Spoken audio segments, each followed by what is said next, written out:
అధర్మాన్ని అణిచెయ్యగా యుగ యుగాల జగములోన పరి పరి విధాల్లోన విభవించే విక్రమ విరాట్ రూపమితడే.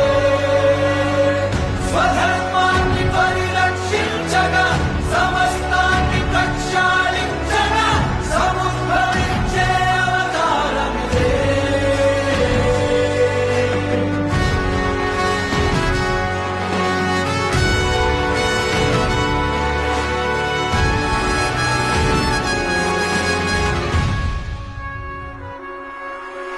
లీనమై విదపకూర్మమై తనువర